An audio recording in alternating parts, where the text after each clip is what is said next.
What up YouTube, Brandon here, and today I'm going to be bringing you a little review of my newest toy, BMW S1000XR.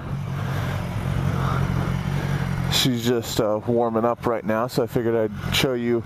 Done a couple modifications to it, but the bike is freaking sick, even in stock form. So real quick, I'll show you the modifications I've done, and then we'll get on the road and do a little review. So we'll just go front to back. I got the Wunderlich windscreen. I think this is about the biggest touring windscreen you can get. I like that. I also got the Wunderlich wind deflectors. They look really good with the bike, and they give me some more wind protection since I'm riding for commuting. I also got the Wunderlich radiator and oil cooler guards. So they look really good. They match with the bike. I like it. I got the Motech frame sliders. So they're asymmetrical, and yeah, unfortunately this bike is all Torx, and I didn't have a Torx set, so I had to pay a mechanic to put most of this stuff on. But Torx set's in the mail, so hopefully I won't have that problem in the future.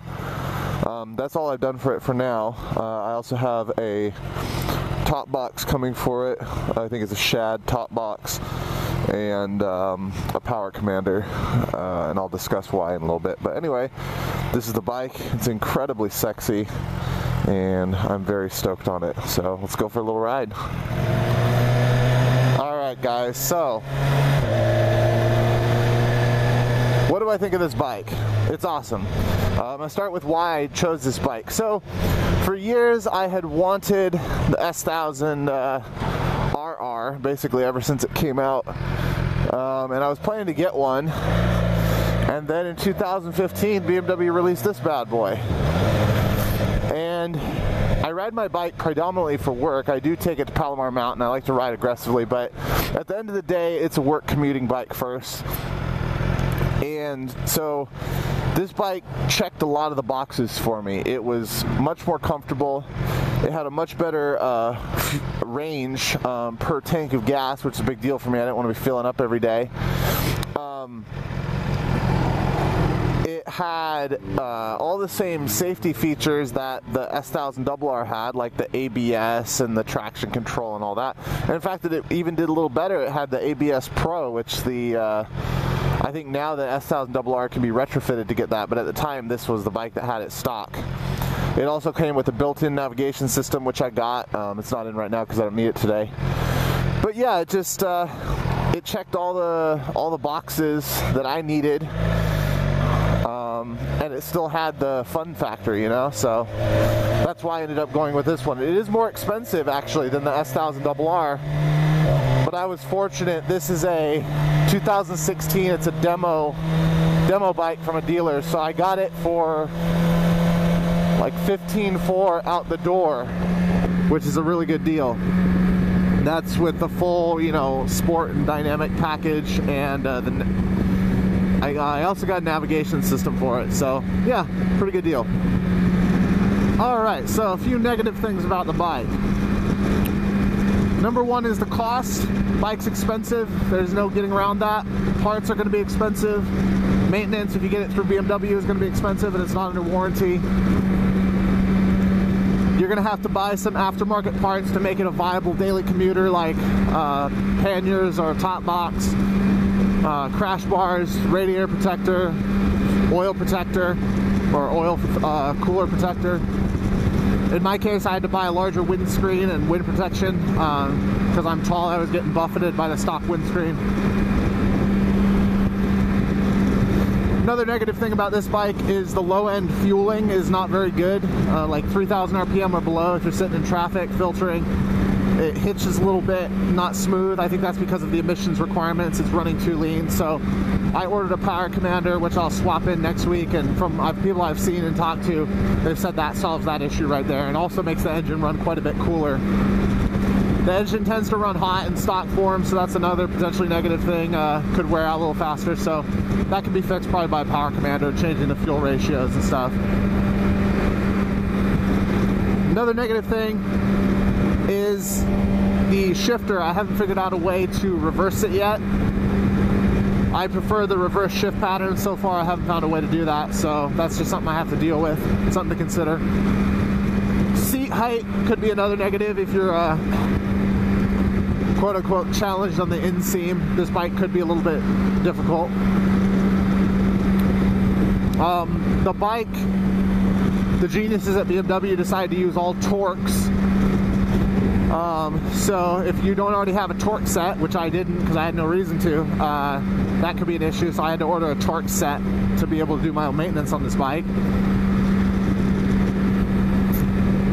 The vibrations, I don't really feel they're an issue to me. No big deal. Some people say they are. I don't care. This bike came with some light bar ends from the dealership, but this bike has no more vibes than my SV650 does, so I'm fine. I think the people complaining about it are probably coming from like Gold Wings and stuff like that, so they're not used to having a tight suspension, having some vibration. Besides, with the cruise control, I mean, you don't need to be hanging on the bars that much, so what? That's really all the negatives I can think of for the bike. So, yeah, none of those were a deal breaker for me. Pretty awesome, and most of them can be fixed with a little bit of aftermarket accessorizing.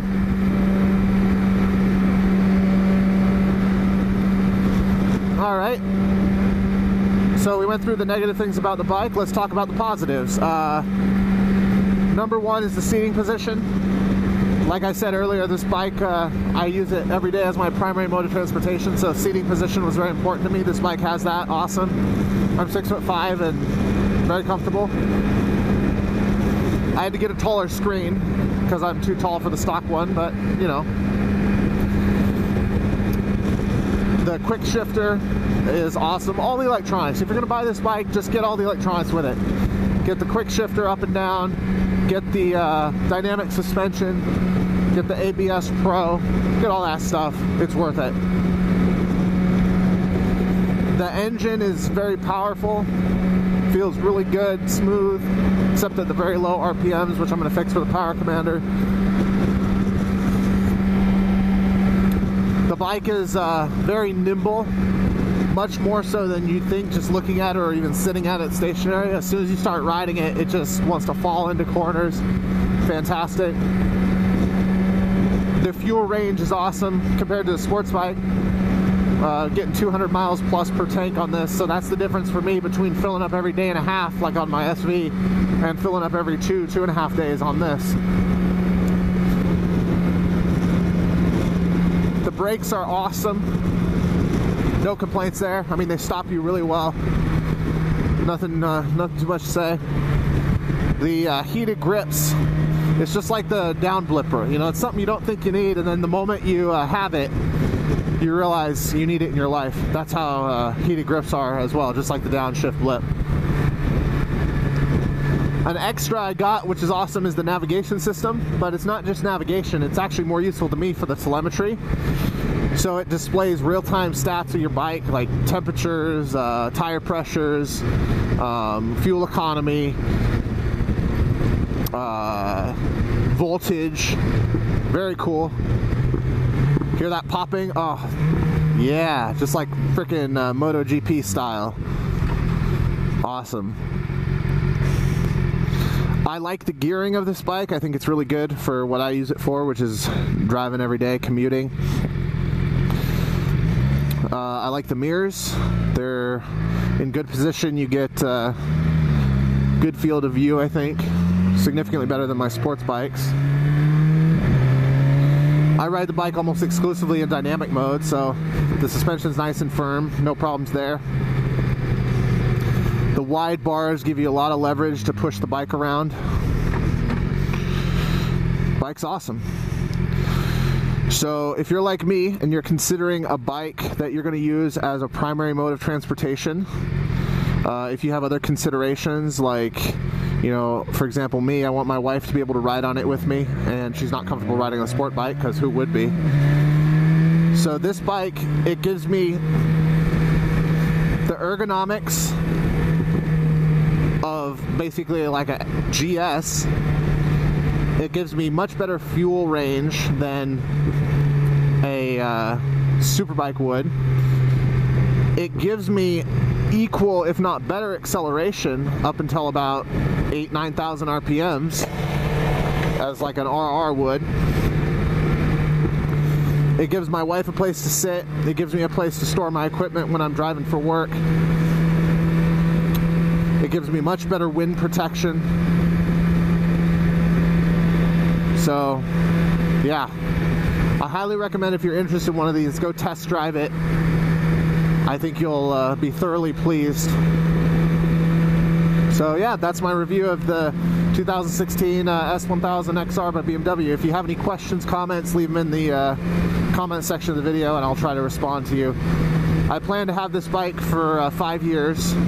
I plan to use it as my everyday commuter for work and stuff during that time, so I'll do some further reviews down the road and I'll let you know how it's handling. All right, thanks.